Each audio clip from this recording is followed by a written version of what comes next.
Едігенің ескі жыры Есенғали Раушановтың рухына бағышталады.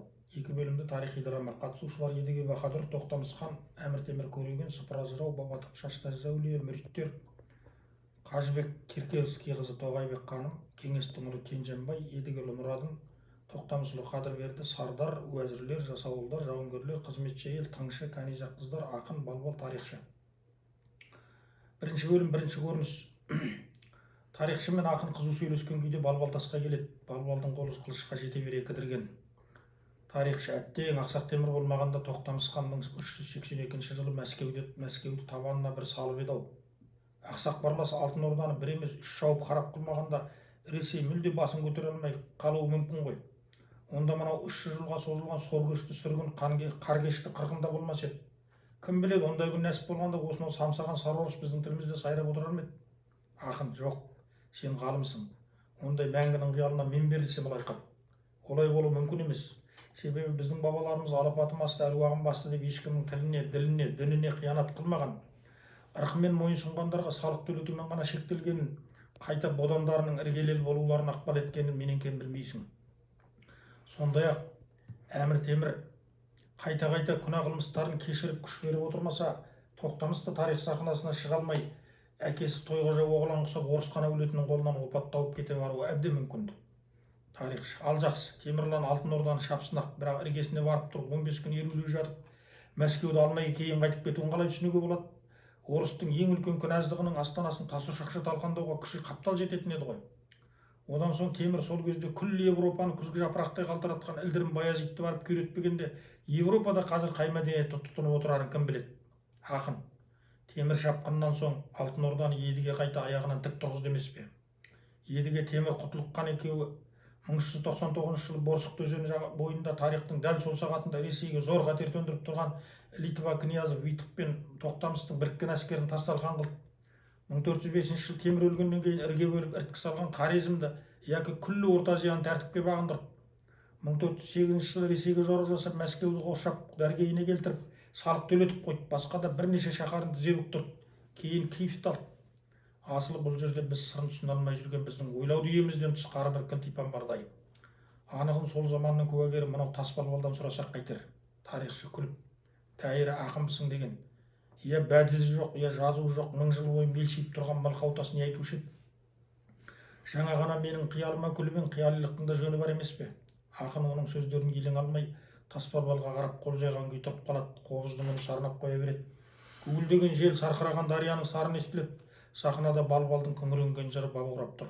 Балбал жыры: қабағымды мүк басқан, жанарымды шық басқан, жүрек біткен тасқа айналған шақта бұл тыңда бір кеп құттастан, өзегіме өрт толған, мен дер едім серт қонған, жалғыз мен бе әттең, бірақ жалғанда қылышына қолы жетпей мерт болған. Ойламаған бас қамын, шер кемірген тас тәнін, күйкі баяу, ұйқылы ояу далада соңы мен бе тасқа айналған қасқаның? Санам сансы жаңғырық, қанша құзғын тас төбемді саңғырып, талай ару алиындығын аудырып, талдай белін талдырып, талай ерлер бес қаруы сандырып, дәруіште келген маған мәңгіріп, қарақшыда жеткен маған әл құрып, балбал тастың түсіне алмай қайғысын кеткен қайта қаңғырып. Ғафыл пенде, қам сүт сенің емгенің, шикі топырақ тән қып кеше енгенің, нәжіспенен қанға ғана былғанған кебінің мен жөргегің. Бірісіңде пәтуа жоқ сондықтан, ұл азаптан қызғытылмай қорлықтан, көз аша алмай келе жатсың зорлықтан. Тарих қанша қанмен шайды санаңды, сен жейдеңді жудың өзі қан жұтқан. Зауал бұлты торласа да алдарттан, ал кімің бар қайғы шеккен қам жұтқан? Алтын тақыт табыт десем сенбейсің, бір жабыссаң айырылмайсың, өлмейсің. Сол табытқа бола сатып отанды, ұлтыңменен ұрқыныңды жерлейсің. Өзім мынау куәдір қып тік қойған, көзім мынау 1000 жыл көріп шықшайған. Сенден деше көзіңмен көріп ордаңның сол бір шағын бағайынған құттайған. Екінші көрініс. Тоқтамыс ханның ордасы. Төрде екі басты самұрық құс бейнеленген Алтын Орданың елтаңбасы. Мәскеуді алғаннан соңғы алгеуде алағаудан шаққанның қасында жуықта қарайым, тілі түрік, түбі жөйт, жұртынан алған жас тоқалы Тоғайбек сұлу. Едіге кіреді. Едіге тәжім қылып: қан ием, әміріңізге сай қимылдадық. Орыстардың қалған құтқан қосындары толық күйрет. Тірі қалғандар дәргейіңізге бас ұрт. Хан: бәрекелді ер Едіге, ерлігіңе қайылмын. уағдадан айнып сертін бұзған ант атқандарды тәубесіне мықтап бір түсірдік. Ойып тұрып қолқасына қол салдық, шаңырағын ортасына түсірдік. Ордасын алдық. Таяқ жеген кезін, тамақ жеген жерін ұмытпайтын жұрт еді. Енді бұлар жуырмаңда қайтып бас көтере қоймас. Едіге, егер түрік жұртының аузына алалық кірмесе, жүрегіне арам ғана айналып ібілісенбесе, бейшак солай болар хақ. Хан оның бұл сөзіне аса мән бермей, батырға шербет сусын әкеліңдер. Тоғайбек ханым орнынан көтеріледі, ханым қылымсып. Едігедей қаһарманға шербетті өз қолыммен ұсынайын. Әуей сарын күшейе түседі. Ханым бұрала басып кебеже үстіндегі сүп жақтан дәл шербет құяды. Мойнын сәл бұрып хан мен Баһадүрге көз салады. Екеуі алаңсыз сөйлесіп отыр. Жеңінен кішкене құт алып, едігенің ыдысына сиқыр дуамен уытталған дәрі тамызады. Алдына келген сусынға тесіле қараған Баһадүр әлденеден кіп алып, ханымға күмәнмен көз тастап, қынынан күміс кездік суырып, жеріндегі шербетті айқыштап түгірттіледі. Сосын ортасын былғап-былғап жіберіп басына бір-ақ төңкереді. Тоғайбек ханым мазасызданып кетеді.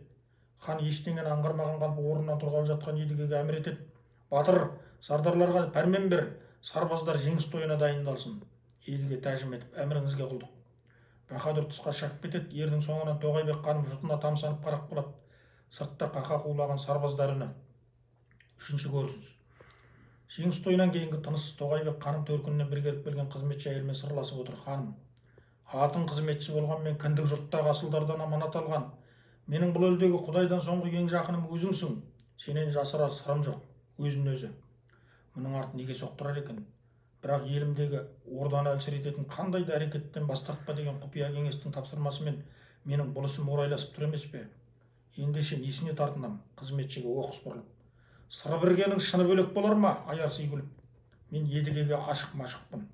Қызметші еш таңданбастан ықыластана бас изеп жақындай түсіп, ханым төтесіне көшіп, сенің бұл әрекетімді қолдайтыныңды жақсы білем. Ендеше ұрыста тұрыс бола ма? Маған едігені осы жерге шақырып бер. Қызметші ләппайлап артымен жылжып шығып кетеді. Тоғайбек ханым зор толқыныспен әрі-бері теңселіп жүр. Ұзамай едіге кіреді. Тағы да бір жорыққа аттанатын сыңайлы бес қару белінде. Ханымға таңданысты жүзбен қарап қалған. Аярсый күлген Тоғайбек батырға жақындайды. Ханым өлеңдете сөйлейді. Ей едіге Ақсұңқар, сен перден туған құмайсың, көп жұлдыздың ішінде толықсыған бір айсың. Жүрек деген қылқобыз құлағын неге бұрайсың? Bir жағынан қан мақтап, бір жағынан ел жақтап жүрегіме құлайсың. Сырымды айтсам едіге маған шыннан ұнайсың. Көзбен талай арбадым, сөзбен сансыз баурадым, бір мезірет білдірмей. Неге осынша сынайсың? Мен Тоғайбек басыммен көрем деппен бұлайсың. Едіге әңгіменің мәнісін енді түсініп тіксіне сөйлеп кетеді. Ханым, не деп кеттіңіз? Мен едіге басыммен әкедей болған, жарты дүние төбесіне тұтқан қан иеме опасыздық қылып тұнығын лайлеттеуге аузыңыз емес, ойыңыз бармау керек қой. Нәпсінің қауасы мен шайтанның уәсуасына тоқтан беріңіз, ханым. Бұл түбі абырой беретін қылық емес. Бұл азғырынды әңгімені сіз айтқан жоқсыз, менің тас болғыр құлағым естіген жоқ. Қош болыңыз.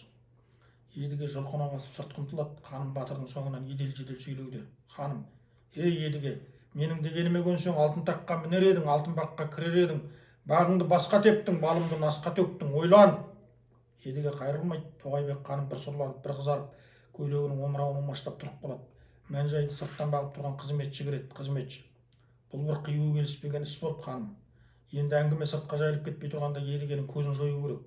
Ханым оған сұраулы жүзбен қарайды. Ханды, едіге орнын тартып алғалы жүр деп азғырып, соның қолымен құртыңыз. Сонда екі жеп биге шығасыз. Біріншіден, ордаға ірткі кіреді. Екіншіден, едігені көктей солдырмасақ, ондай атадан аршылан туған дұшпан бізді мақсат мұратымызға жеткізбейді. Сахна күңгірт тартып әлде бір шайтани әуендермен ызғи шу естіледі. Төртінші көрініс. Хан ордасы. Тоқтамыс хан мен Тоғайбек ханым оңаша сұхбат құруда. Ханым, хан ием, сіздің алда ұлы жоспарларыңыз бар. Соның бірі Әмір Темірдің әлсіреген сәтін күтіп, ордасын күйрету. Сөйтіп, ол бағындырған уәлаяттардың бәрін өз дәргейіңізге келтіру. Тоқтамыс хан тіксініп қалады. Хан, оны қайдан білесің, ханым? Ханның қасында қалтырап жатқанша құлдың қасында құтырып жатпайын ба дейтін төмен етек жабы құрсақ ұрғашы мен емеспін, хан ием. Ондай болсам бақша сарайға келген түні маған назар да салмаған болар едіңіз. Әзелде елімнің үлкендері сізге жар боласың дегенде ақ мен сіздің ұшсаңыз қанатыңыз, қонсаңыз құйрығыңыз болмаққа серт еткем. Ал өзегінде өрті тілегімді серті бар қатын ерінің көкірегінде не жатқанын көзіндегі жазудан оқып отырса керекті. Ханымның осынша сұңғылалығына Ханымының осынша сұңғылалығына хан ырайлана қарайды, айта түс дегендей басын изейді. Айтсам, мұндай оларманның жолында кесе көлденең түсіп тым үлкен бөгеттер жатады. Ал олардан дер кезінде арылып отырмаса, үлкен арман қарсы сілтенген қиғыр қылышқа айналып, өзіңізге зақым келтіруі бек мүмкін. Мүдіріп қалған ханымға хан айта бер дегендей тағы да басын изейді. Мен сондықтан өзім іштей кіп алып қауіп еткен біреудің жанына сіздің рұқсатыңызсыз тыңшы қостым. Өйтпесем болмайтын еді. Ортақ мүддеміз, ұрпақтың орданың келешегі үшін сол қадамға бардым хан ием. Бұл әрекетім үшін жаза шегуге дайынмын.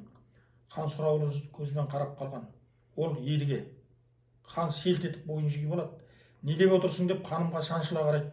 Ханым сәл қымсынып сөзін жалғайды. Ханым, едіге кешегі қаптауына жасаған жорығында сенімін өткен әлгі адамға ішін ашыпты. Өзінің жетімдігін ордада көрген қиянаттарын өз орнында жүрмеген жайып салған. Сіздің бассардар Балтышақ Баһадүрді қапыда өлтіргенімізді біліп алыпты. Мені Қарағай басында қарғаның ұясынан тауып алып адам қатарына қосқан. Әкемдей болған бассардарды осы уақытқа дейін жаудан өлтіріп алдап келіпті. Тоқтамыс. Оның құнын алып кегін қайтармасам кім болғаным депті сіздің төбесінен құсы сұрмай жүрген едігеңіз. Қыза тіпті тереңдей түсіп өзінің түпкі мақсатын яки сәтті күні сіздің орныңыздан да дәмесі барын жасырмаған. Ханым орнынан қозғалып ханның шалғайын қылтайды. Өткенде сіздің бұйрығыңызбен оған шербет ұсындым. Сіз сонда едігенің қанынан кездік суырып шербетті төрттіліп ортасын былғап ішкенін аңғардыңыз ба? Хан таңданып. Аңғардым, бірақ өзінің бір әдеті шығар деп сәпсірмадым. Ал ол не дегені, ханым? Ол күнім туғанда елімді ту-тұла қайғырып төртке бөлем ортаңнан ойрам салам деген ишарасы тұн. Хан көзі шатынап, шақырт тыңшыны. Ордаға бүгежектей басып тыңшы кіреді, қобыздың үні күңіреніп тұр. Хан мен тыңшы жауаптасып жатыр. Бір кезде хан орнынан шапши тұрып сыртқа беттейді. Ханым тыңшыға қала бер деген ишара білдіреді. Тыңшы бүгежектеген қалып ханымның жанына келеді. Ханым өзін өзі, едігені дәл қазір өлтіруге болмайды. Ол өлсе Тоқтамыс мүлде жолбарысшыл жонданып күшейіп алады. Алтын Орда дәуірлеген үстіне дәуірлеп кетеді. Сондықтан екі арыстан бір-бірімен арқайын армансыз шайнассын. Қан сассын мынау түркінің төр ордасы. Тыңшыға бұрылып. Сен қазір аттан, Ырғыз даласында саят құрып ұлығауда жүрген едігеге барып, өзіне опасыздық қылып ханымына қол салған үшін Тоқтамыстың оны өлімге кескенін жеткіз. Тыңшы бүгежектен көңкүйіп, іләп-байлап шығып кетеді. 5-ші көрініс. Тоқтамыс ханның ордасы едігенің әмір-тәмірге өтіп кеткені жайлы әңгіме гулеп тұр. Орда ішінде Тоқтамыс хан теңселіп жүр. Өзін өзі. Бұл қалай болды өзі? Бір қатынның сөзіне бола, ық жағыма қоршау болған, жел жағыма қамсау болған, едігемнен айырылғаным не болғаным. Артынан кешірім сұрап жіберген кеңес тұңыры Кенжанбай бастаған елшілер өлердегі сөздерін айтса да қайрылмапты. Күңіреніп, едіге деген ереді, елдің қамын жереді. Ел шетіне жау өлсе мен барайын дереді. Едігенің асуысы сол еді, өзінен бір жас үлкен сөз айтса, әзиз ағам сіз сөйлеңіз дереді. Өзінен бір жас кіші сөз айтса, ботам-ау ботам тұра тұр әуелі мен өлейін дереді. Азғырғанға қайрылған сонда ерден айырылған, көңілім неткен тареді, көзім неткен көреді, ісім неткен кереді. Ордаға кеңес тұңыры Кенжанбай енеді. Қан сөйле дегенде ишара білдіреді. Кенжанбай күмілжіп, хан ием, мен асықпай зеуірледім, бірақ тіл күйетін шындықты айтудың ауыр болып тұрғаны. Қан қаһарланып, тіл күймек түгілі қара орманды өрт алып лапылдаса да, ақ ордамның шаңырағы шатынаса да айт. Кенжанбай қытық болып, іләппай тақсыр. Тоғайбек ханымның ниеті бұзық екен хан ием. Айта берейін бе дегенде қанға құрағыта қарайды. Қан теңселген қалпы елең алмағасын сөзін жалғайды.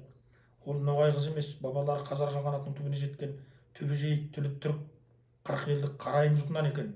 Хан елең ете қалады. Ол орданы ыдырату үшін тапсырмам алып келген арнайы қызметші мен тыңшысы бар Әшқады зыптурын болып шықты. Менің құпия жандарым қапысыз бақылаған. Ол едігені мекерлікпен тұзаққа түсірмек болған. Көнбеген батырды дуаламаққа да әрекет еткен. Қалған жағдай өзіңізге мәлім хан ием. Тыстан жасауыленіп, сыпыра жыраудың келгенін мәлімдейді. Ішке жырау көреді. 125 жасаған жақ сүйегі босаған тістеріне інжі салып жағын ши жібекпен қоршаған жырау ханның сәлемін алар алмастан сарнай береді сыпыра жырау. Бай балам, бұл не қылған бай балам. Арыстаннан айырылсаң, қорқау болар айналаң.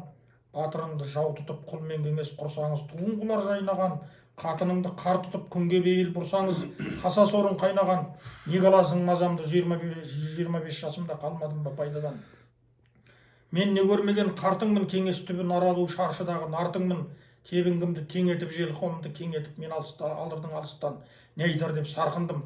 дулығасы буымалтын, бұтырлығы буылалтын Қарахан мен Данахан екеуі бірдей өткенде, қайтмас сапар шеккенде, одан да қалған қартыңмын. Қанжығасы құймалтын, құйысқаны түймалтын, ғайыпқанлар өткенде, қайтмас сапар шеккенде, одан да қалған қартыңмын. Үзеңгісі үзбалтын, таралғысы тізбалтын, өзбек қаның өткенде, қайтмас сапар шеккенде, одан да қалған қартыңмын. Тебінгісі термалтын, өмілдірігі өрмалтын, темір ханың өткенде, қайтмас сапар шеккенде, одан да қалған қартыңмын. Жамылшысы жаймалтын, ақжаймасы айлалтын, Қанжанбек өткенде, қайтмас сапар шеккенде, одан да қалған қартыңмын. Қақарыңды қылмасаң, жанға қылыш ұрмасаң, мен сененде қаларға ұқсаймын тоғым қан, неге селге ұрынғанын көріп артыңның. Едіге кетті деген соң көтерем қудай талпындым, кетегенгерде алқындым, аның қайрылмасын білгенмін, білсем де саған қарай жүргенмін, ой қойғанмен тарқырдым. Уа, менен енді не сұрайсың тоқтамыс, шаңдағы ғана қалды жұртымның, әруағы ғана қалды даңқымның. Қан жасауылға алып келіңдер деп еққа қат, жасауылдар дедек қақтырып, шашы шашылған Тоғайбекті, ебіл-дебіл шыққан қызметші қатынды сүкісіне сүріндіріп тыңшын алып келеді. Хан: жырау, толғау айтып тоғызғанды дүзебең, енді тоғым қанды күзе. Мына жүзі қаралардың қылмысы әшкере, жазасы қандай? Сыпыра жырау: арын құлыптамаған, қанын ұлықтамаған, нәпсісін құрықтамаған әйленкес ұрғашының жазасы тас бұран. Қалған екеуінің шірік дәндері дардың жібі үзілгенше, сүйектері мүжілгенше тұрсын. Ол сабақ. Ендігәрі ордаға салдақ сатқын енбес үшін, жалдапы тыңшы кірмес үшін. Қан жасауылдарға алып кетіңдер деп ишара қылады. Сүйретіліп бара жатқан Тоғайбек сұлу шашының арасына шатынай қарап шыңғырады. Тоғайбек: ей тоқтамыс, мені 40 жерден таспен сыбап өлтірсең де енді саған тыным бермеймін. Ертең-ақ Ақсақ Темірмен Едіге келіп, мынау іргесін дауыл үрлеген, шаңырағына жалын өрлеген ордаңды отын қылғанда, анау екі қызын Қаныкеймен Тінікейді қатын қылғанда, мен сайысымаған Тасбұранның астынан сүлде болып көтеріліп, саған қарап саңқылдап күліп тұратын болам. Сен ордаң түгіл отаныңнан кірер қуыс ерер туыс таппай безіп бара жатқаныңда, айдың астында азу тісім сақылдап алдыңнан шығам. Мен мақсатыма жеттім. Тоғайбек сақылдап күледі, жасауылдар сүйрелеп алып кетеді. Қобыздың қара үні сарнап тұр. Екінші бөлім. Жалғай берейін бе? 6-шы көрініс. Тас балбал, сыпыра жырау қасына ақын ертіп келеді. Сыпыра жырау балбалға: 10 ғасыр тұрғаныңа мызғымастан, мен далғаш келгеніме 100 жыл асқан. Кірпігін мызғып ашқан айды көрдің, сен қанша қайғы көрдің түзді басқан. Төбеңнен қарды қанша саңғытпады, қанаты түндіктей боп құзғын аспан.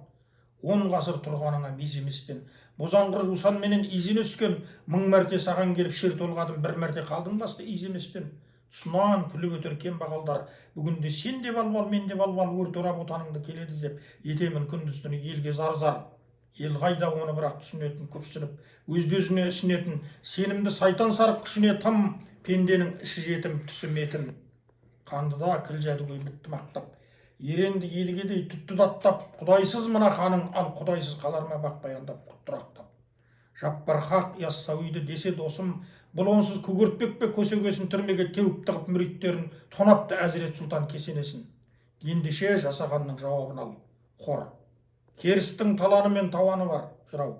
Тоғымған толғауыма тоқтамады, ұзамай Тастөбеден зауал ұрар. Ақынға қарап: ұқпады термелесем, пернелесем, ей ақын сөзіме бақ, тергемесен.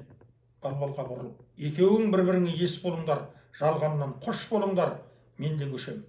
Сыпыра жырау баспалдақпен мұнараға шығып, мұнарға сіңіп бара жатады. Ақын алақтап қос қолын жайып, біресе жыраудың соңынан, біресе балбалға қарап жүгіріп жүр. Балбал үні: шомылып шалқарына бағы көлдің, түркінің жөргегіне нәрінемдің, соңына ілестіріп тұрау көшті, дүниеден жырау көшті. Хор: жырау көшті. Балбал үні: ей ақын, өзің жейсің қамын елдің, уа енді сен айтасың зарын елдің. Хор: уа енді сен айтасың зарын елдің. Қобыз үні күңіреніп тұр. Нажағай шатырлап тас балбалға сүйеніп ақын қалған. 7-ші көрініс. Әмір Темір Тарағайдың ордасы. Мұнара күмбездер бейнесі. Азияның ақсақ барысы мен Едіге Алтын Орда аттанар алдында мәслихаттасып отыр. Әмір Темір: ей Едіге баһадүр, қаламға пайғамбарлар нұры қалай тараса, ақырғы пайғамбар Мұхаммед саллаллаху алейхи вассалам айтқан: Алла тағала адамзатқа сынақ үшін жамандықты жаратты, ал оны жою үшін түрік халқын дүниеге әкелді, оларды шығыс қоңырластырды деп. Тәңір ием ерлік пен биліктің рухында белден белге, ерден ерге көшірген. Ол кие мөрлі жұрт, таңбалы ұлт түркіге берілген. Мен сонау бағдағы алып ертұңғаның белінен бері көшкен, садағын сарсағын білдірген, қан шыңғыстың беліне түскен, асыл ұрық алтын сәуленің құрметі һәм бұл да Қоңырат қызынан туған үшін Тоқтамыс талай мәрте туралап алды ма, келген сайын оны қайтадан тірілтіп қатарға қосып отырдым. Себебі озалдан бұлжымас қағида ақсүйек ұрғындар ішінен Қоңырат қыздарынан туғандар ғана қаған сайланатын. Ал біздің сол қамқорлығымыздың қиуазына қайтарған оның бүгінгі қарымтасы қасиетті Түркістанды шауып Әзірет Сұлтан дүрбесін тонау болыпты. Ондағы киелі аманат жәдігерлерді түгеліп түген. Бұл алтын тақтағы текті ханның емес, қапырықта пайда болып қапаста туған нәйеті нәйіс қарақшының ісі емес пе? Бұған не дейсің? Бұған қайтарар біздің жауабымыз қандай болмақ? Едіге буырқанып, мүбәрак пайғамбарымыз саллаллаху алейхи вассалам миғражда нұрын көрген машайықтар ұлығы Шайх Ибраһим құлыны, әулиелер сұлтаны заманының жаңғызы, араб, ғажам һәм түркінің пірі, 18 жыл Раузатта қос мұқаддес шаһар Меккетул Мүкәррама мен Мәдинатул Мұнавварада күллі исламға имам әмірлік қылған құтбул ақтап, барша ғаламның темірқазығы болған 99 мың машайық пен 12 мың ханзаданы құдайына жеткізген, ұлы түркі тілінің алдында араб пен парсының бөркін алғызған Қожа Ахмет Яссауиге жасалған қиянат, ол Алла тағалаға қарсы жарияланған соғыс. Сондықтан бұл әрекет жазасыз қалуға тиіс емес. Ол жаза келер ұрғын ұрпақтың да жаза баспау үшін зор сабақ болар еді. Әмір Темір, ендеше не тұрыс бар? Қамданайық ұлы сүлегі. Едіге, тек қана менен бір өтініш бар, жарты жалғанның әмірі. Темір айта бер дегенде ишара білдірді. Бұл сүле шайқаста бәрі де өз қандастарымыз ғой. Жазықсыз қарабұдын көпшілік қан кешпесе екен. Әсіресе Әзірет Сұлтанның Масат әулие бастаған талай шайқы пірлері мектеп ашып, Алласын пәктеген аясында алтын қайық пен аққулар жүзген сарайшық шаһары уфат болмас екен. Әмір Темір сәл ойланып шұғыл шешімге келіп, болсын. Тоқтамыстың туғашы байрақкері болып жүрген бек менің құпия қойған адамым. Келісім бойынша шайқас басталған сәттен ұзамай ол туды жығат, ту жығылғасына арғы жағы өл Алла біздің қалауымызға көшпек. Сардарлар мен бектербегіне қосын ат пен түмен атқа, ұлыс ат пен ұлан асырға пәрмен бер. Атагүлдік Ұлытау арқылы аттанамыз дешті қыпшаққа. Сақына қараңғыланат, дабыл үні, шеру тартқан сансыз әскер озан естіледі. Алапат шайқас сарыны, айқай сүреннің арасынан қанием, ту құлат, туымыз құлат деген ышқынған үн, ізінше ту құлат, Тоқтамыс қашты. Әскер шірік шүберектей дардар жыртылып ыдырап барады деген шадыман айқай естіледі. Шайқас үні алыстай береді, жарық түседі. Жақынада Әмір Темір мен Едіге. Ақынның үні естіледі. Ақын: ай сарайшық, ей сарайшық астанам, мен қайтейін сенің адыра сәніңді, өміріңде бір қақпаңды ашпаған неге менің ауыртасың жанымды. Толғау айтып тоғызғанды жоқтаман, бір жағымнан жайықта тұр демігіп. Ол да аждаһа болды бүгін кектаран, қаңқам менен қабыртқамды кеміріп. Іздеп жүрмін күдерімді үзбеген, қандай мұра қалды екен деп тектімнен, Әз Жәнібектің Аққу көлін іздемен, ортасына алуа шекер төктірген. У қайғыға кетті айналып ол шекер, Мәскеу жаққа көшкеннен соң бар сәнің, қайтара алман төксемді оны, қанша тер қойран орда жоғын таппай шаршадым. Жау боп алған толқыны да жайықтың, бедірейіп міз бақпайды жартасы, қанша мінген сонау алтын қайықтың қалмағанын білем жарты жаңқасы. Шеберлікте шек жоқ еді не деген, беу сарайшы құпияңды тербей бер, сені көріп Әмір Темір көреген шаппай кетті дегенді сенбей көр. Әмір Темір басын төмен салып, шынында сарайшықтың сәнінің қасында кешегі орыстың шақырлары қойманшының шәркесі орманшының күркесінде ғана ғой. Едіге: әмір, менің өтінішіме құлақ асып Алтын Орданың астанасын шаппай кеткеніңіз үшін мыңда бір тағзым, бірақ өкінішім де бар. Ішіме бүксем адалдығымасын. Әмір Темір: ірікпе. Ішке бүккен құлта ертең жарақатқа бүрсін кесапатқа айналмақ. Едіге: іргесінен кіріп тұрып, келешек ұрпағымыздың сорына айналатынын біліп тұрып, орыстың ордасын неге шаппай кеттіңіз? Басын ет. Әмір Темір: ей Едіге, саған ұлымдай сенгендіктен де Құдайдың маған ғана ашқан сырын айтайын. Терең ой тұтқыннан әрең босанып, пайғамбарым саллаллаху алейхи вассалам дүниеден өткесін Алла тағала әр ғасыр сайын дүниеге дін түзетушісін жібереді. Жасаған иенің құдіреті һәм құрметімен бұл ғасырдың сондай қастерлі жүгін арқалаушы мен болдым. Едіге селт етіп бойын жиып алады. Әрине, бұл жолда сансыз адамның қаны төгіліп, талайды дізеге басып кезге салдым. Иманын ояту үшін үрейін ұшырдым. Кәуірлердің басынан неше жерге жойқан төбе жасадым. Бірақ әр сапарыма да Алладан аян, пірлерден пәтуа алып аттандым. Соның арқасында 27 елді дәргейіме келтіріп, күштісі әлсізге қиянат қылмайтын Құдайдан қорқып, үміт пен қауіптің ортасында ғана күн кешетін мүміндер қағанатын қалыптадым.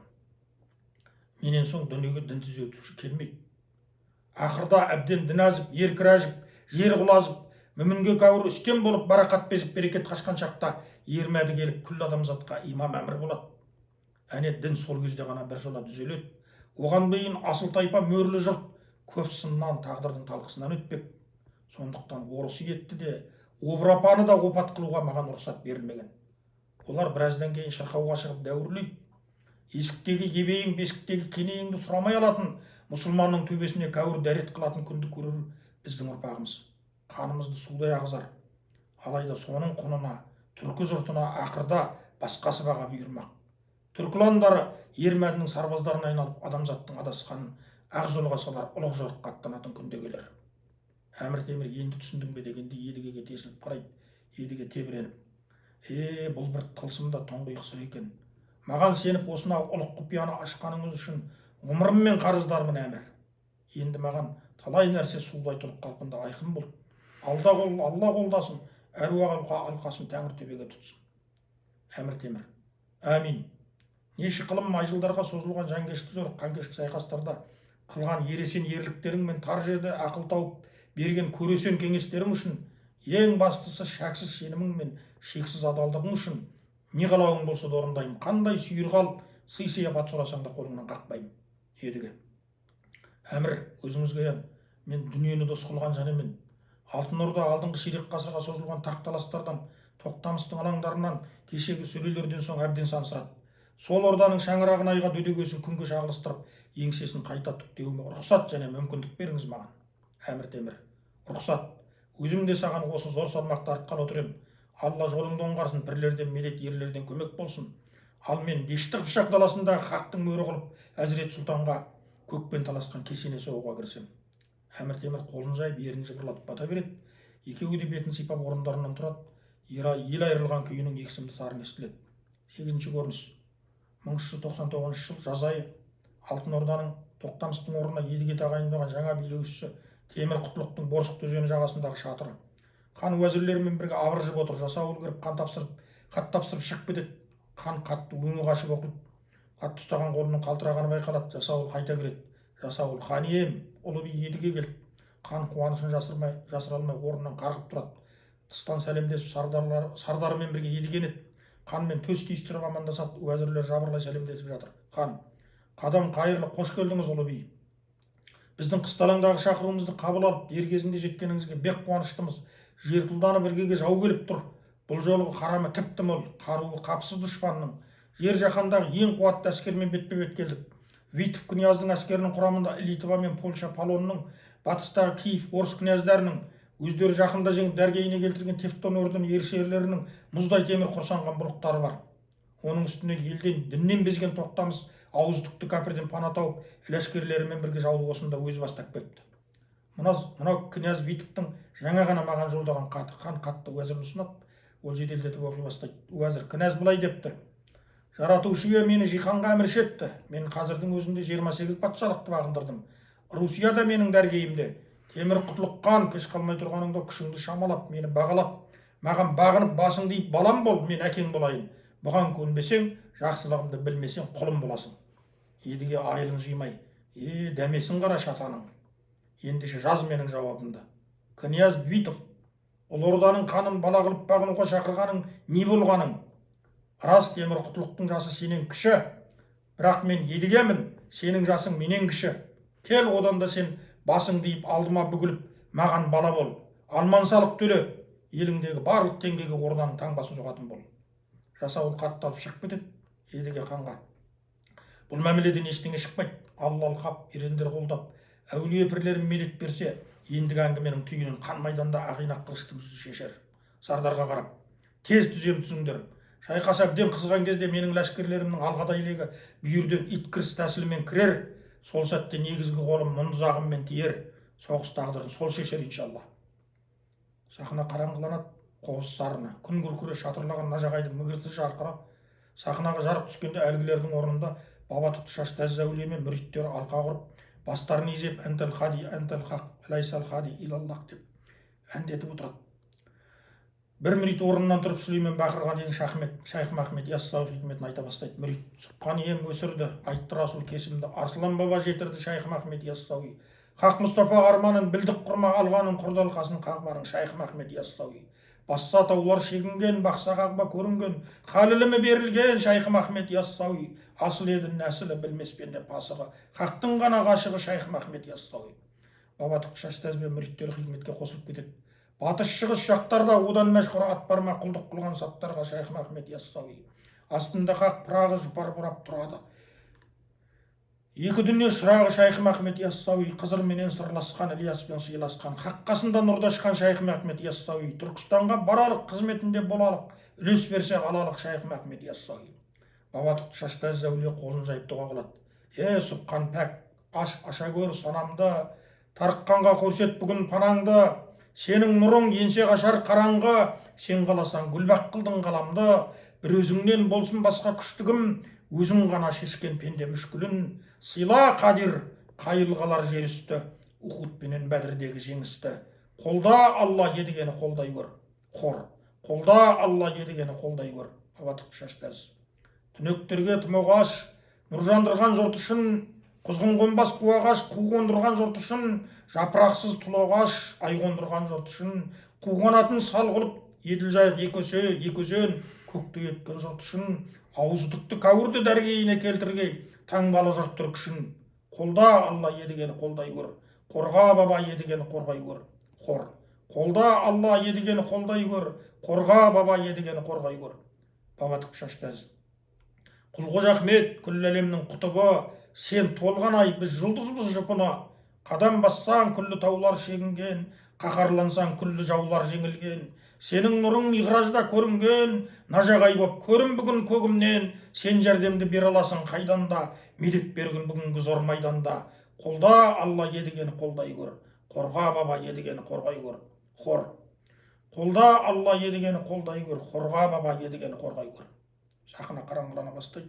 Қаздардың қаңқылы, тырналардың тұрауы, аққулардың соңқылы естіліп тұрады. Ол дыбыстарды соғысқа шақырған керней сырнайды. Дабыл поздардың дүниені дүрліктірген үні басады. Нажағай жарқылдайды. Бұған жалғас аламан тасыр шайқас басталады. Қиян кескі соғыс жүріп жатыр. Ұрролаған дауыс жаға құрған толқындай соғып тұр. Бір кезде алапаты соғыс дабылын басып, ередігенің қолы дұшпанның бүйірінен кірді деген айқай естіледі. Оған жалғас ередігі дұшпан қолын екіге бөліп бөріктіріп барады деген қуаныш күндер шығады. Соғысыны бірте-бірте алыстап, сарыны талып естіле бастайды. 9-шы көрініс. Әзіреттің Қаратауы, қос үйеңкінің ту сырты көкілдінің көлі, нөкерлерімен Тоқтамыс тығылып жатыр. Күн кешкірген ай туып келеді. Тоқтамыс айға қарап тоба жырын айтып күңіреніп отыр. Тоқтамыс: жеп қойды ішімді іріткі құрт, жүрекке тастаппын құлып тұрып. Дұғам қабыл емес, тәнім шірік тұлып. Хей, сәттаядай, хай, ей, ақмаядай, ай, неге маған имейсің, неге мені шағатын бүйдейсің, өзін өзі. Шұпут қала қырық ордың кешінде, сайран құрған шағым, ойран қылған кезім есімде. Жөйт қыздар қылықтар елетіп, иман қамы ойлантпадым мені түк. Ескетіріп шарап майқан шулы шақ, қыздың назы тамырдалды уқсап. Сопы басы сыпыра жыраудың, сөзін ұқпадым ақырға. Бабатықты Шаштаз әулиенің тезін ұқпадым ақырға. Батырымнан үстем қылып қатынды айырмадым мұсылман мен кәпірді. Жатқа қимас отанды жақыныма талаттым, қорда менен қотанды қатыныма тонаттым. Уын сезбей жүрек құрған тырнақтың, достың емес жаттың сөзін тыңдаппын. Жаттың уы бүлік салып ішімде, сондықтан да берекет жоқ ішімде. Самғай бере қанатымнан қайырылдым. Орыстың қақпасын ашып кіріп, Мәскеуін табанға басып тұрып айырылдым. Ышқынып жібереді. Тас түнекте сайтан отын шам қылып, ордамада салып бақтым сан бүлік. Ерлігім жаңғырық, тірлігім қарғылық. Әмір темір жоқ мененді қорғайтын, қуыс таппай жүріс мынау қаңғырып. Ішке кіріп бүлік, жүрек қаннан, көзім кеппес сорадан, неғыным бар тәнім шірік тұлып, Әзірет сұлтан кесенесін тонаған. Осы сәтте Нұраның нөкерлеріме жетіп келіп, Тоқтамыстың жігіттерін қылышпен турап тастайды. Қараңғыда қарманып қаруын таппай қалған Тоқтамыс жаны ұшынып сауға сұрайды. Нұрадын қақарланып: сауғаға кеш қалдың Тоқтамыс хан. Рас, менің әкем ұлы би едіге сені өлтірмеуді тапсырған. Бірақ сен аман қалсаң тағы да ойран саласың. Сондықтан қазір басыңды алып әкеме қапияда өлтіріп алғанымды айтып барам. Қарқылдап күліп. Оның үстіне Алтын Орданың қазіргі ханы Шәдібек сенің басың үшін сый-сияпат сүйір қалын аяп қалмас. Кәне иманыңды үйір. Мысқылдап: айтпақшы, сенде үйіретін иман жоқ екен ғой. Имансыз-ақ кете бер ендеше. жарты дүниені билеп жалқы әлемнің тұтқасын ұстап отырғаныңда іздемеген иманыңды жанпелімде мен қайдан тауып берейін? Қылышын көтере береді. Тоқтамыс ышқырып дат. Нұрадын кідіріп қалады. Ей Нұрадын, Нұрадын, естиме сенің құлағың, қуға түссе құладың, құрғайды қайнар бұлағың, қанның төксе құларын, сөнеді ерте шырағың, әке сөзін ескермей, кісілікке дес бермей, не болып саған шырағым? Бүгін әкеңді алдасаң, ертең халқыңды алдайсың, сосын отанды жалмайсың, сол ма сенің мұрадың? Менен сонда қандай сенің айырман, қайда тұтқан құраның? Не десең де Нұрадың жақсы емес мынауың. Арғындағы арысым, Қарақожа батырды оны турап тастадың, жетім батыр барысым, оны турап тастадың, тобыл батыр жанышым, оны турап тастадың, соңмерген қырғер қапыда кет ірілер түгел турап тастадың, неден мұнша асқаның? Бәрі өзіңнің қандасың, жауға сілтер алмасың, кеше құда андасың, неге шаптың бастарын? Бұлар тірі жүргенде қуғырлама кең дүниең, туырлама аспаның. Кірпігіңнің ұшында от, қолыңнан алар кісің жоқ, иманды айтып тұрғанмен құдаймен қазір ісің жоқ. Бірақ менің қаным сұраусыз кетпес Нұрадын. Мен күллі түркіге келген сын едім. Әмірмен темірмен едіге соны біліп төзіп бағып еді. Сен сол сынақты көтере алмадың балам. Енді оның қайтарымы да тым ұзаққа созылар. Әкеңнің жанымен, ұрпағыңның қанымен өтерсің менің құнымды. Бұдан арғы ырғасуға төзе алмаған Нұрадынның қылышы қараңғылықты тіліп сырайта қалады. Басы ұшып түскен қанның денесі сәдір қалып барып екпеттен құлайды. Қаралы қобыз күңіреніп қоя береді. Нұрадын нөкерлеріне: ханның денесін қырым нөкерін арулап жерлеңдер. Көкілдің үңгелі бұдан былай Тоқтамыс тоған атансын. Бұған бұйырмаған дүние бізге жұғар деймісің? Бүлінгеннен бүлдіріп алмайық. Барлық мүлік қазынасын бөлек көміңдер, қан қазынасы атанып қалар. Ал басты ібір-сібірдегі Шәдібек ханға сыйға тартамыз. Тездетіңдер. Қараңғыда қарбылас басталады. Ел айырылған күйінің екі үні екілене шығады. 10-шы көрініс. Үшбөрт өзенінің ортаңғы саласы сахнаның шетінде балбал тұр. Балбалдың жанында Едіге Баһадүр. Едіге өзін өзі: мендүрмін. Мен кіміңнен кемдірмін, мен менсіген мінезден тәубе қылған ердірмін, достың отын жандырдым, дұшпан отын сөндірдім, садақ толы сайгез оқ, саудыратып төккен күн, сары алтынмен булап көмдірдім, сырлы жебені сайгезеп, аймауытпен шарайнаны сөккенмін, құрқылтайдың ұясындағы қауырсын шұрқылтайдың ұясынан ендірдім, атан қартсаң ауырмын, таразыға тартсаң теңдірмін, қарағайға қарсы біткен қиыр бұтақпын, мүйізімді шайқаман бал тұрса да еңсемнен, еменге теріс біткен иір бұтақпын, оңдырмасын белгілі еңкейіп алдан келсем мен, тасқа тамыр байлаған шыңдағы шырқау шынармын, еңсемнен дауыл ұрса да теңселмен. Ақсұраң құздың қиясы, ақсұңқар құстың ұясы, шаң бөктерлей шүйгенмін, көгалы үйрек көлбеті торалаға желбеті көксілідей тигенмін, шүйдесі қайнап біткен болаттай, тістері сойдақ біткен садақтай, бөлтебердің өзінің белтүгерінен түйгенмін. Балбалға қарап: ей балбал тас, бабалардан қалған тас, доспын десең бермен бас, таспын десең әрмен қаш, таста болсаң саған келдім тарық, сүт пісірім болар мендік қалған жас, кірпігімде байлаулы тұр тамған жас, қыл мойынға байлаулы тұр жалған тас. Мен нелерді көргенмін, тұрлаусыз өскен құланмын, мезгілсіз ұсап өргенмін, құрлаусыз өскен бұланмын, шырмаусыз шатқа енгенмін, жер шарлаған қылаңмын, көк барлаған қыранмын, жолын кесіп ел жалмаған жыланның жеті бастысында жеңгенмін. Буыршындай қасардым, бұйдаласаң шөк алман, буыршылдан асаумын, бұғалыққа көне алман, бал шәрбаттан тұщымын, пендем болсаң сен алған, бұйрығымнан ашшымын, айырылсаң тобаңнан. Хақты білмес нәмәртқа шаңқан бозат міндірмен, сыпайшылық сүрдірмен, көпті бөлмес жомартқа көктің қуын өлдіргем, көк күймемен жүрдіргем. Асылын сұрамай ас бермен, атасын білмей дос қылман, ат батасын алмай бас қылман, ұрпаққа үлгі болсын деп, мен менсіген дұшпанға кеудем түгіл, бақайымды бастырман, ордам түгіл, жап бүйімді аштырман. Күрсініп: я, мен сөйттім шынында.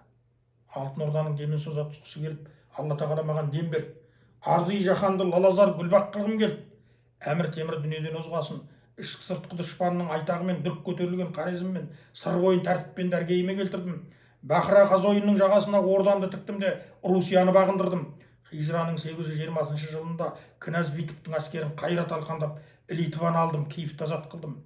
Қожа Ахмет Яссауи пірімнің жасасын негіз қылып, Шыңғысханнан қалған төре жасақ заңдарын, пәркі қаламның өмір сүру қағидасына, Алтын Орданың төлтеңгесін жарты жалғаның тұтынатын құралына айналдырдым. Маңыма Іреушен фәкір ғұламаларды, мұқасит әулиелерді жинап, ақиқат ілімге сара жол аштым. Дүниеде осы заманға шейін бассыздықпен жүзеге асқан бала саудасын тоқтаттым. Алтын Орда тағына қандарды өзім тағайындадым. Нәпсісін жеңе алмайтындарын, жатпен жеңушінен жалғасқандарын, әділеттен аттап жұрттың қақысын жеп көпке қиянат қылғандарды аямадым. Сондықтан ордада жемқорлық пен қамқорлық тоқтат, қамқорлық орнат. Алайда Құдайда ғана шек жоқ. Пенденің өлшеулі ғұмыр мөлшерлі мерзімі бар. Ол өзінің мойнындағы жүкті жетер жеріне я жеткізді, я арманы орындалмай жол ортада мерт болды.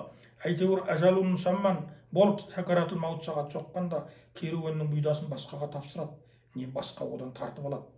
Мәселе Алла артқан аманатқа адал болуда ғанадыр. Күрсінеді. Жасауыл едігеге қата келіп тапсырады. Едіге қатты дауыстап оқи бастайды. Едіге: мен Тоқтамыс ханның ұлы Қадырбердімін. Менің әкемнің басында туған қара күн сағанда төнді. Жертұлданған ләшкермен соңынан жеттім. Ажалыңды қарсы ал, Едіге. Өзін өзі: Едіге: сұм дүние. Кітап ашқан ғұламалар дүниені махаббатпен жарылқаған Құдай тағаланың жаратқан әлемдерінің ішіндегі ең дәрежесі төмені фәни жалған деуші еді. Әулие айтқан сөзде қылап болушы еді. Бұл сөзде көз көрек шыңға айналды. Пенденің кек қуып мұратқа жетпесіне мың мәрте көзі жетіп тұрса да, шиырлап солғанды соқпақтан шыға алмайтын несі екен күңіреніп. Алтынды сақа ақкеней, кәнекей менің жас тойнаған одағым, қан үйіне барғанда балаяғын ішкенде, кәнекей менің баста сөскен қазағым, адырнасы алөгіздей мөңіреген, жебесі қобыз желіндей еңіреген, қайда менің толғай тартар садағым. Тоқтамыс ханның рухымен тілдесіп, кеше ғана толғамалы алабалта қолға алып, құрамалы садақты толғай тартып бірге жүргенде, қан сарқыты сарбал толғап жұтып бірге күлгенде, ғұмырымыз осылай тұйықтылар деп ойладық па Тоқтамыс? Әттең мұрадым балам-ай, келті ойладың, қате қылдың. Атам менің ылайдан, анам менің құмайдан болса дағы, асыл ұрық алтын сәуленің сарқынына бекер қол көтердің. Енді заман азат, қарағай басын шортан шалат, алып ертұнға Мүдеқаған мен Озған пайғамбар, Еділ патша мен бұмын күлтегін қаған, қаншын қыспен жош сайынғандар киген ақ сауыттың алтын шығыршығы ыдырап сетінеп сөгіледі. Қарадан қан туып, айырдан нар туып, қанылы төрелерден бұрын бүйілі шоралар қала берді, байылы мырзалар. Олар да қарып қалып бара-бара құл мен құтандар, тұл мен тұтамдар сөз алады. Алтын таққа ұлы билер отырып, нұр адымдар мен кей қуаттар төре береді. Сосын ақ Құдай ұрар, итбақас жағалас басталар. Ақыры алтын орданың туырлығы тоқым, керегесі қоқым, уғы отын болып, шаңырағы шытына бордасына түсер. Дінің алабажақ, пірін қара қазақ, елің шала қазақ болар. Айдарын айжалаған, кекілін күн тараған, асыл ұлдар ауыздықты кәпірге аузына шалмас күн келер. Талдай белі елген, алмадай мойын үзілген, інжідей тісі тізілген, әлпештеген аруың атасын білмес нәкеске қор болар. Қобызыны күңіреніп сахна нөкерімен Қадырберді шығады. Тасболбалдың қасында жүгініп отырған Едігеге қылыш ұрады. Едіге теңселіп отырып қалады. Едігенің сардары Қадырбердіні садақпен атады. Ол көкірегін басып Едігеге қарай жығылады. Екеуі де бір-бірімен құшақтасқан күйі бірге құлайды. Ел айырылған күйі екіленіп естіледі. Сахна қараңғыланады. Сахнаға жарық түскенде балбалдың қасында ақын тұрады. Ақын: Едігенің замандасы Шихангез тарихшы Шихабеддин ибн Арабшах. Едіге қара торы, орта бойлы, кең иықты, ергейіпті, түрі айбарлы кісі еді. Ақылы кемел, асқан жомарт, күлкісі биязы, аңғарымпазды, тапқыр, ғұлама оқымыстыларды сыйлаған, мәрт адамдарды қастерлеген, пақырларға мейірімді, имандыларға қайырымды адам еді. Ол патшалық құрған күндер, сан ықылымдағы нұрлы сәуле, ол салтанат құрған түндер, замана келбетіндегі арайлы шапақ болды деп бағалапты. Балбалға бұрылып: ей тасбалбал, тасбалбал, өлді осылай қоссаңғар, көкірегімнен уды тат, екі көзімнен жастаңғар. Залға қарап: о соңғылар, соңғылар, бұрынғы өткен жол бұлар. Ерлер туып кек қуса, дұшпандыққа бет бұрса, елін жатқа жем қылар. Аққу жүзген айдыны құрғар, қарақшы алтын қайғы нұрлар. Күлгөрі нар гүлзар, аққу өлер көл жылар.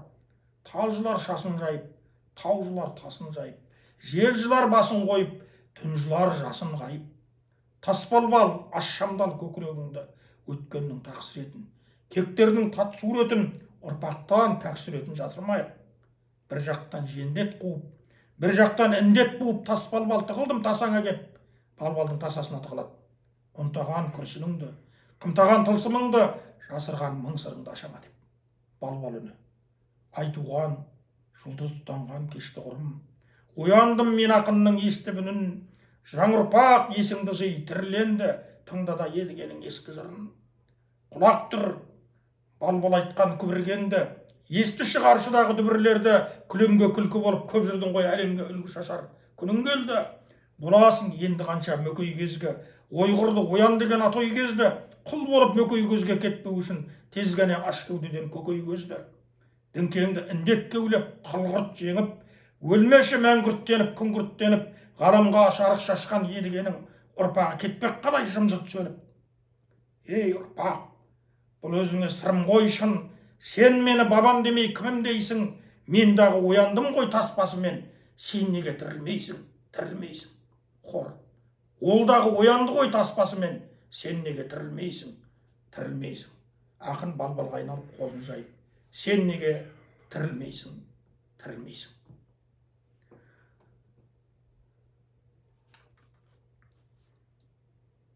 Tamam. 30 июль.